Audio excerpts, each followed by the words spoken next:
जैसा कि हमारी सीरीज चल रही थी अग्निवीर के क्वेश्चंस की, हम मैथ के 5 से 6 क्वेश्चन आपके सामने लेकर के आ रहे थे।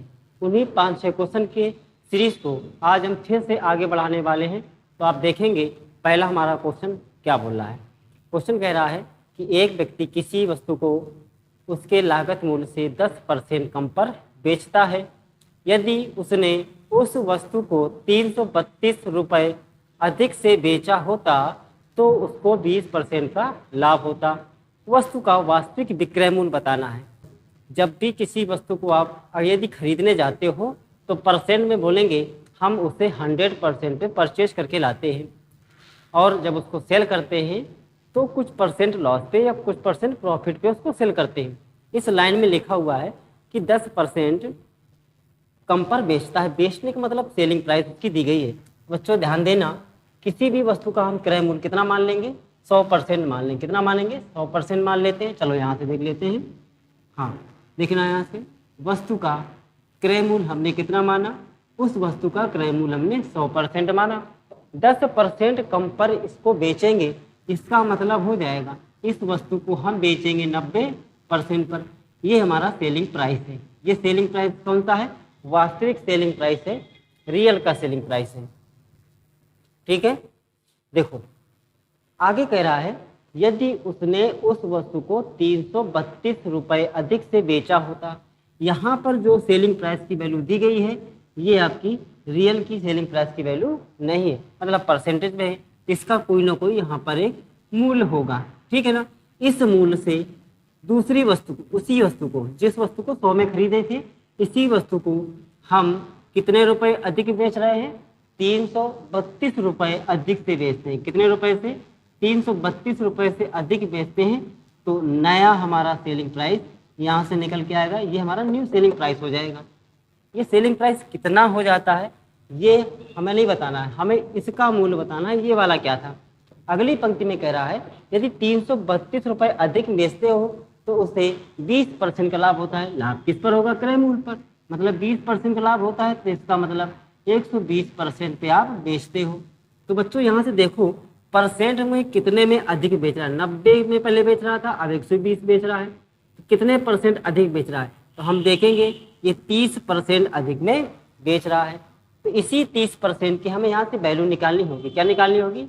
इसी 30% की वैल्यू निकालनी पड़ेगी। 30% का मान दिया है 332। कितना दिया है? 332। ध्यान दीजिए, तो लिखेंगे 30% इक्वल टू 332। तो अब देखो निकालना किसका है? वास्तविक रियल मूल्य बताना है। वास्तविक रियल मूल्य सेलिंग प्राइस कितना? 90% मान बताना है। मतलब 90% की वैल्यू हमें यहाँ से फाइंड करनी होगी। ध्यान दीजिएगा 30 का एक कितना गुना है? 3 गुना है। इस तरफ भी हम 3 से मल्टीप्लाई कर देंगे। 3 दूना 6, 3 त्रिका 9, 3 त्रिका 9, 996 रुपये उस वस्तु की रियल प्राइस थी। मतलब वास्तविक विक्रय मूल्य कितना था? 996 रुपये था। बोलिए क्लियर हो रहा है? ठीक है, बढ़िए अगले क्वेश्चन की ओर। हो सकता है आपको समझ में आ गया होगा। यहाँ से पढ़ते हैं अगले क्वेश्चन की तरफ। अगला क्वेश्चन है, ये क्वेश्चन हमारा एवरेज से लिया गया। किससे लिया गया है? औसत से क्वेश्चन यहाँ पर दिया गया है। देखते हैं क्वेश्चन क्या बोलता है। कह रहा है 12, देखो जो ऑप्शन ऊपर के दिए गए, पहले जो क्वेश्चन करवाया उसी का ऑप्शन है। ऑप्शन बी यहाँ पर 996 रुपये मैच कर रहा है आपका। ठीक है, कि 12 संख्याओं का औसत 42 रुपये है, अंतिम 5 संख्याओं का औसत 40 है। मतलब यहाँ पर 12 संख्याएं दी गई हैं। कितनी संख्याएं हैं? 12 संख्याएं। तो देखो यहाँ से लेकर के यहाँ तक टोटल आपके 12 नंबर। कितने नंबर है? 12 है। इन सभी का एवरेज कितना दिया है? 42 दिया गया है। ये औसत लिखा है। आगे पढ़ेंगे, अंतिम 5 संख्याओं का औसत 40 है। मतलब यहाँ से लेकर यहाँ तक जो भी 5 संख्याएं होंगी, कितनी संख्याएं? 5 संख्याओं का औसत कितना दिया है बच्चा? 40 दिया गया है। कितना दिया है? ये 40 एवरेज दिया गया है। आगे बढ़ते हैं, और पहली 4 संख्याओं का औसत 44 है। और पहली 4 संख्याओं का औसत यहाँ से कितना हो जाता है? यहाँ से 44। ये 4 संख्याएं हो गई। तो भैया बचेंगे कितनी? टोटल यहाँ से यहाँ तक की 12 संख्याएं थी। 12 संख्याएं थी टोटल, और इन सभी का पूरी संख्याओं का औसत कितना था? 42 दिया था। तो बीच की संख्याएं क्या क्या बचेंगी, 4 ये हो गई, 5 ये हो गई, 9 हो गई। तो बीच में संख्याएं बचेंगी 3, मतलब पहली संख्या हो जाएगी, दूसरी हो जाएगी और तीसरी हो जाएगी। ये 3 संख्याएं यहाँ से बच रही हैं। सवाल देखना, आगे कह रहा है छठी संख्या पांचवी संख्या से 6 कम है।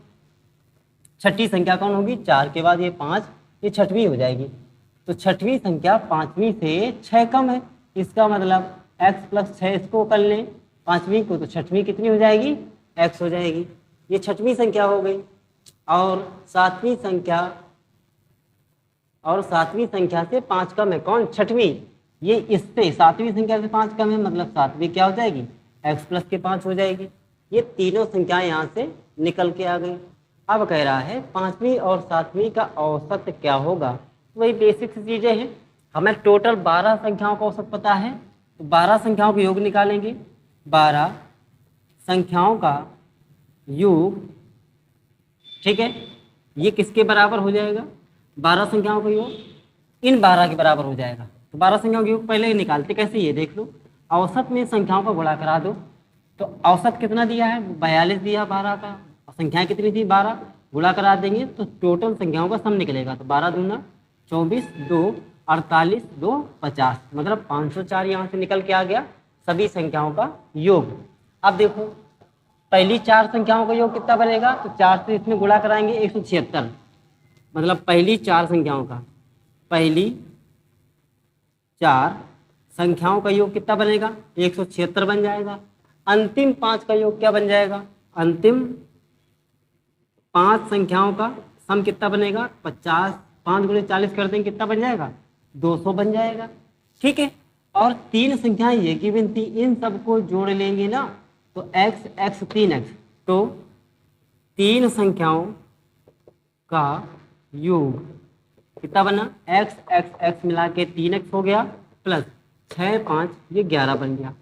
इन सभी का योग इन 12 के बराबर है, क्योंकि ये भी तो 12 संख्याएं बन रही हैं।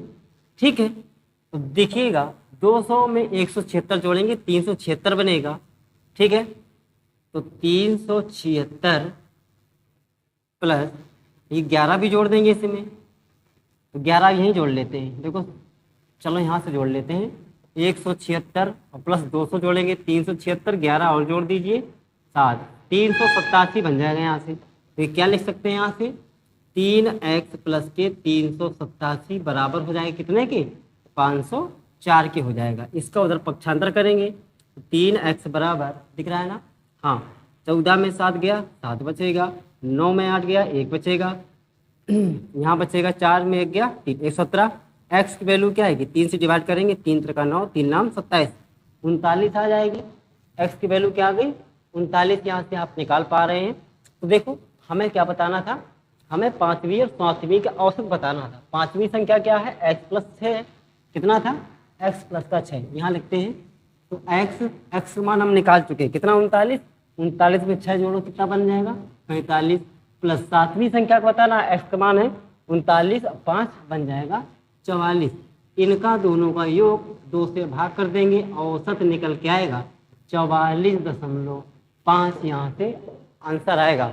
ऑप्शन नंबर यहाँ पर बी आपका मैच कर रहा है। तो इस प्रकार के आपको प्रश्न करना, इतना लेंथी नहीं करना होता है, बशर्ते हमें समझाना पड़ता है, इसलिए इसमें सारी चीज़ें हमको लिखनी पड़ जाती हैं। कुछ चीज़ें आप इसमें से नहीं लिखें तब भी आपका क्वेश्चन हो जाता है। बढ़ते हैं हम अगले क्वेश्चन की तरफ, देखते हैं अगला क्वेश्चन क्या बोला। देखो ये क्वेश्चन थोड़ा बाद में करते हैं, इसको देख लेते पहले। यदि किसी आयत की लंबाई 40% बढ़ा दी जाती है, कोई आयत है उसकी लंबाई को हम 40% से बढ़ा देते हैं तथा चौड़ाई को 20% कम कर दिया जाता है, तो उसके क्षेत्रफल x% से बढ़ जाता है, तो यहाँ पर x का मान क्या होगा, ये हमें ज्ञात करना है। देखो कोई आयत है, ये आयत है मान लीजिए, इसकी लंबाई पहले कितनी रही होगी, 100 रही होगी, चौड़ाई भी थोड़ा देर के लिए हम 100 मान लेते हैं। ठीक है, एक तरफ लिखेंगे लंबाई, पहले लिख लेंगे लंबाई और नीचे लिख लेंगे चौड़ाई। क्या लिख लेंगे, चौड़ाई। चलो रेशियो से करके देखते हैं कितना आसान क्वेश्चन हो जाएगा। रेशियो का मतलब परसेंटेज को रेशियो में, फ्रैक्शन में तोड़ लेंगे, फ्रैक्शन से कर लेंगे।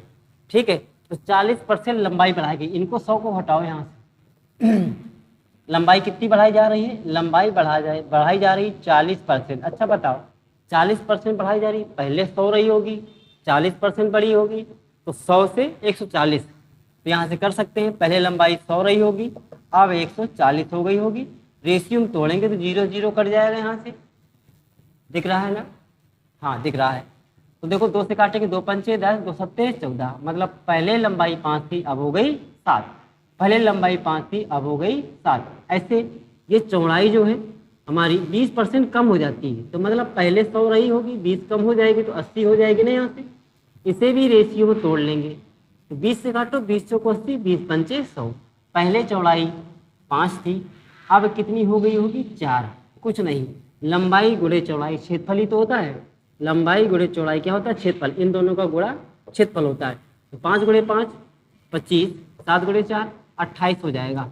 पहले हमारा क्षेत्रफल 25 था, अब 28 हो गया। कितना बढ़ गया? 3 बढ़ा। कितने से बढ़ा? 25 से। परसेंट बदलना है, 100 से मल्टीप्लाई, 25 चौको 100, 4 3 12% से बढ़ा, मतलब x% का मान यहाँ पर कितना हो जाएगा? 12 हो जाएगा। आई होप ये क्वेश्चन आपको समझ में आया होगा। इसका ऑप्शन नंबर डी आपका करेक्ट हो जाएगा। आई होप क्वेश्चन आपको समझ में आ रहे होंगे।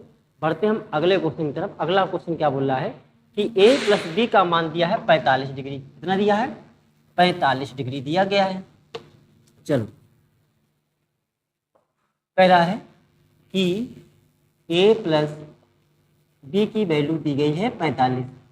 हम यहाँ से क्या करेंगे? यहाँ पर दोनों तरफ tan से मल्टीप्लाई कराएंगे, ये बन जाएगा tan a प्लस बी बराबर tan 45 का मान कितना होता है? 1 होता है। 1 लिख सकते हैं यहाँ से, बोलो हाँ या ना? बिल्कुल लिख सकते हैं। अब हम क्या करेंगे? हम सभी जानते हैं कि tan a प्लस बी का फॉर्मूला क्या होता है? ये होता है tan a plus tan b बटे 1 माइनस tan a और tan b होता है। ऊपर दिख नहीं रहा है? चलो एक बार अभी इसको दिखाने की कोशिश करते हैं। 1 सेकंड रुकिएगा, अभी दिखाते हैं इसको।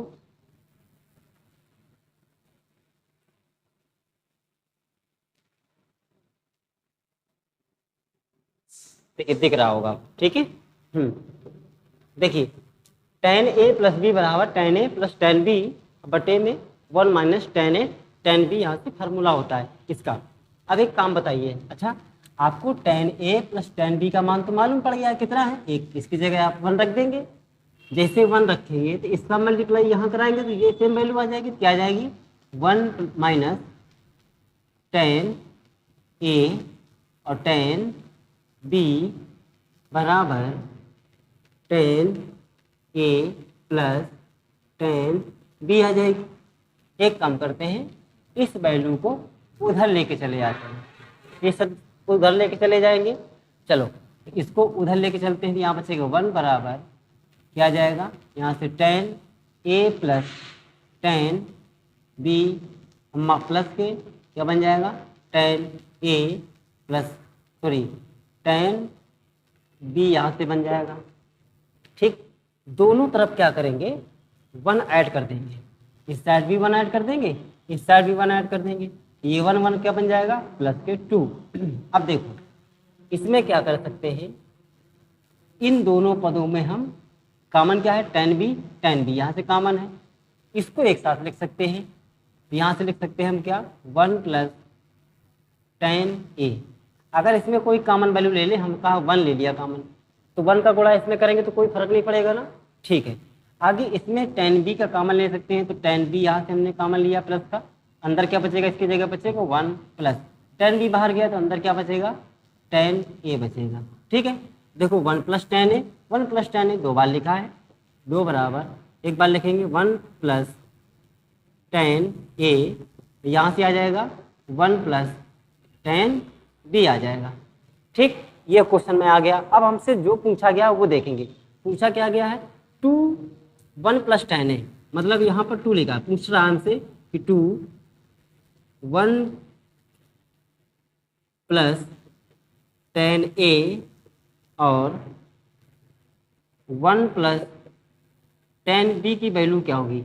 इतने का मान तो हम ज्ञात कर चुके हैं, कितना आया था 2, यहाँ 2 गुणा 2 करने से क्या बन जाएगा 4 बन जाएगा।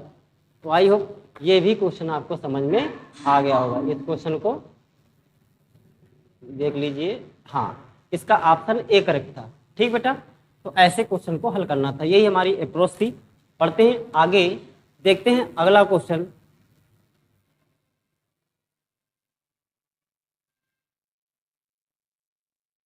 देखिएगा, एक रेलगाड़ी एक खंबे को 12 सेकेंड में तथा 170 मीटर लंबाई के पुल को 36 सेकेंड में पार करती है। रेलगाड़ी की चाल बताओ। चाल किसमें बतानी है, किलोमीटर प्रति घंटे में क्वेश्चन में गिवन है। देखना जरा यहाँ से क्या कह रहा है, एक रेलगाड़ी एक खंबे को 12 सेकेंड में पार कर जाती है। यहाँ से रेलगाड़ी की लंबाई नहीं पता है। जब भी रेलगाड़ी, जैसे मान लो ये रेलगाड़ी है और ये हमारा क्या है, खंबा है। रेलगाड़ी जब भी खंबे को पार करती है तो वो अपनी दूरी कवर करती है। कितनी, ये वाली दूरी, ये दिखा देते हैं, ये दूरी कवर करेगी। मान लो जैसे ये खंबा है, अभी रेलगाड़ी ऐसे चल रही है। अब देखो, अभी हम नहीं बोल सकते रेलगाड़ी पार कर गई है। पार कर गई क्या, नहीं। जब रेलगाड़ी पूरी तरह से ये पीछे वाला छोर, ये जब इधर निकल के ऐसे चला जाएगा तो तभी तो कहेंगे रेलगाड़ी पार कर गई। तो यहाँ से ऐसे जब पार की तो कितना समय लगा। रेलगाड़ी अपनी दूरी कवर करती है, वो समय होता है। तो ठीक है, ध्यान रखिएगा इस चीज़ को। जब भी रेलगाड़ी किसी खंबे को, पोल को पार करती है तो वो अपनी दूरी को कवर करती है। ठीक है, इस बात पर विशेष ध्यान रखना है। तो देखो 12 सेकेंड में चली गई दूरी, मतलब रेलगाड़ी की दूरी, लंबाई। तो रेलगाड़ी की लंबाई कितनी हो जाएगी, हम मान लेते हैं एल है। कितनी देर में जा रही है, ये 12 सेकेंड में तय कर ले रही है। ठीक है, आगे पंक्ति में कहा गया है कि 170 मीटर लंबे पुल को, कितना मीटर लंबा पुल हो गया, 170 मीटर। जैसे ये रेलगाड़ी है, ये हमारा पुल है, ये दोनों पुल हो गए। ये पुल है, रेलगाड़ी मान लेते हैं। ये रेलगाड़ी ऐसे आ रही है, जब ये पुल के पास आएगी तो अभी इसको पार नहीं की हुई है। जब ऐसे करते हुए पूरा पार करके उस साइड चली जाएगी तो अपनी दूरी कवर की है, इसकी दूरी कवर की है। इस दोनों को कवर करने में जो भी समय लग रहा है वो 36 सेकेंड का दिया गया है। यहाँ से लिखेंगे रेलगाड़ी की लंबाई प्लस 170 मीटर प्लेटफॉर्म को पार करने में उसे 36 सेकेंड का टाइम लगता है। कितना टाइम लगता है, 36 सेकेंड का। यहाँ से एक काम करेंगे, इन दोनों को आपस में माइनस कर लेंगे। तो 36 में 12 घटाएंगे, कितना आएगा, 24 सेकेंड। क्या आएगा, 24 सेकेंड। और यहाँ से यहाँ माइनस करेंगे तो एलसीएल कैंसिल हो जाएगा, कितना बचेगा। तो यहाँ से बोल सकते हैं कि 24 सेकेंड में चली गई दूरी कितनी है, 170 मीटर है। कितनी है, 170 मीटर। तो भैया 1 सेकेंड में चली गई दूरी क्या हो जाएगी, 170/24 हो जाएगी। यही तो चाल होती है। चाल ये मीटर प्रति सेकेंड आ गई, 1 सेकेंड में चली गई दूरी। अब यहाँ से क्या करेंगे, इसे किलोमीटर प्रति घंटे में बदलना होगा। तो 18/5 से मल्टीप्लाई करा देंगे। कितने से मल्टीप्लाई, 18/5 से। तो करा देते हैं, यहाँ से 6 से काटेंगे तो 6 चौको 24 बन जाएगा और 6 त्रिक 18 बन जाएगा।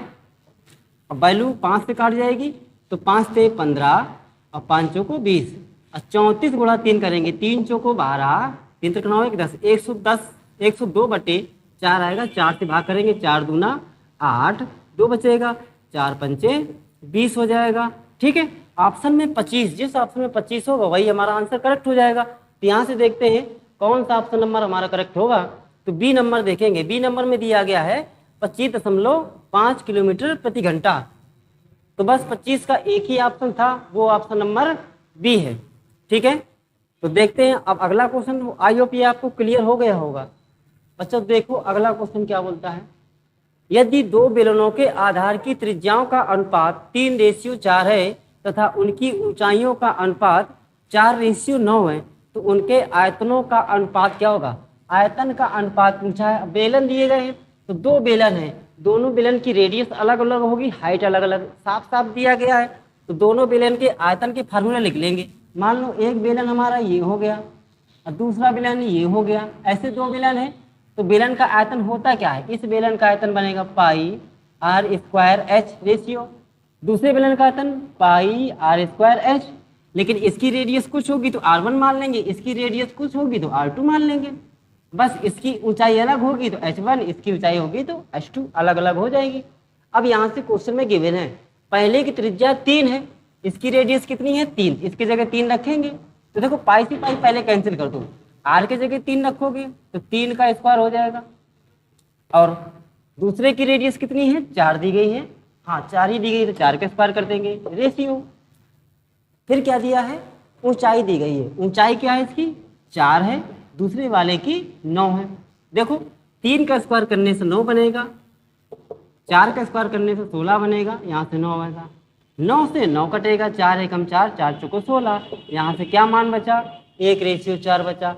ऑप्शन नंबर क्या करेक्ट होगा, सी करेक्ट हो जाएगा यहाँ से। आई होप क्लियर हो रहे होंगे सारे क्वेश्चन, आज आपको आनंद भी आ रहा होगा। ठीक है, तो बढ़िए अगला क्वेश्चन क्या है, ज़्यादा क्वेश्चन नहीं थे, 5-6 क्वेश्चन थे, बेहतरीन क्वेश्चन है ये। आपका क्वेश्चन आपके एसएससी और बैंक एग्जाम में भी, ये बैंक में भी पूछा गया है, बढ़िया क्वेश्चन है, और ये अनुपात का क्वेश्चन है। तो देखना जरा क्या क्वेश्चन बोल रहा है। कह रहा है 640 छात्रों के किसी स्कूल में लड़कों तथा लड़कियों की संख्याओं में 5:3 का अनुपात है। कितना अनुपात है, 5:3 का अनुपात है। क्वेश्चन को समझेंगे।